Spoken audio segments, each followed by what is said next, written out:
안녕하세요. 10월 23일 금요일 아침 건강한 5분 시간입니다. 오늘은 시편 33편 1절부터 22절까지 말씀을 함께 묵상합니다. 그 중에 저는 1절부터 3절까지를 읽어드릴게요. 너희 의인들아 여호와를 즐거워하라. 찬송은 정직한 자들이 마땅히 할 바로다. 수금으로 여호와께 감사하고 열줄 비파로 찬송할지어다. 새 노래로 그를 노래하며 즐거운 소리로 아름답게 연주할지어다. 아멘. 시편 150편 전체 중에서 표제어가 없는 시편은 총 34개입니다. 그러니까 오늘 33편은 그 34개 중에 하나이죠. 저자도 알 수 없고요. 연주 방식이나 사용된 악기가 무엇인지도 모릅니다. 게다가 고난에 대한 언급도 없고요. 오직 기쁨과 감사와 간증, 또 고백이 넘쳐나고 있습니다. 그리고 이 모든 것들은 하나님께서 주관하신 것이다. 하나님께서 허락하신 것이다. 이렇게 고백하고 있습니다.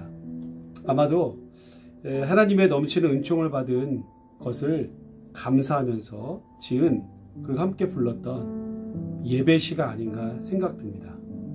그리고 그 내용을 살펴보면 어떤 전쟁에서 큰 승리를 거두고 나서 불렀던 노래라고 이렇게 추정할 수가 있는데요. 학자들은 혹시 히스기야 시대 때에 아수르 사네립이 침공했을 때에 기적적으로 하나님께서 18만 5천 군대를 물리쳐 주신 사건이 아닌가.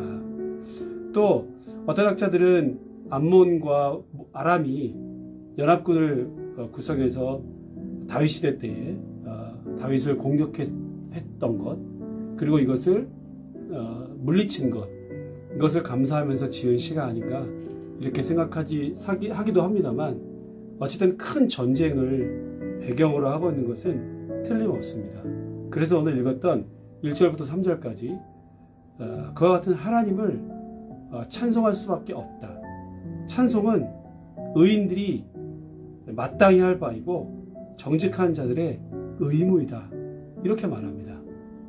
어제 우리는 32편에서 회개, 의인들은 당연히 하나님 앞에 회개해야 한다.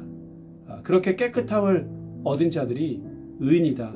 정직한 자들이다. 이렇게 말했는데요. 오늘은 하나님을 찬송하는 자들이 정말로 하나님 앞에 의인인 것을 이렇게 말해주고 있습니다. 여러분, 의인이다. 하나님의 거룩하신 공의로우신 성품 차디크라고 하는 말에서 나온 말인데, 이게 사람의 힘으로 스스로 그렇게 될 수가 없는 것이고요. 하나님의 이 공의롭고 정의로우신 성품에 합하실 때만 가능한 것이죠. 자, 그러면서 계속 4절부터 마지막 절까지 왜 찬송해야 하는가? 물론 이것이 의무이기도 하지만 찬송할 당위성, 이유들에 대해서 길게 설명해주고 있습니다. 그 첫 번째는 하나님께서 하신 일이 늘 의로우시고 공의로우시기 때문이다. 4절부터 5절까지는 그렇게 말씀하고 있고요. 6절부터 9절까지는 온 세상 만물, 하나님께서 창조하신 것이 얼마나 아름다운가, 그래서 하나님을 찬송해야 한다. 이렇게 말합니다. 그리고 10절부터 19절까지는 인간 세상을 하나님께서 다스리고 계신다. 인간의 계획과 민족들의 사상과 나라들의 모든 계획이 연기처럼 흩어지지만 하나님의 계획만이 영원히 설 것이다. 그가 우리의 방패가 되시고 우리의 산성이 되신다 라고 하는 것을 이렇게 고백하며 찬송하고 있습니다. 여러분, 하나님을 찬송해야 될 이유가 어디 이뿐이겠습니까? 오늘 저와 여러분들에게 지금까지 우리와 함께 계신 하나님, 나와 동행해 주셨고, 물론 때로는 마음에 들지 않을 때도 있고 이해가 되지 않을 때도 있습니다. 그러나 그것은 하나님이 부족하시거나 그의 공의로우심이 완전하지 못해서가 아니라 우리의 죄악 때문이고, 또 하나 중요한 것은 이게 완전히 끝난 것이 아니잖아요. 결판이 아직 나지 않았습니다. 결론이 나지 않았다는 말입니다. 이것이 실패한 것이다, 공의롭지 못하다는 것이다 라고 우리가 섣불리 판단할 수 없다라는 말씀입니다.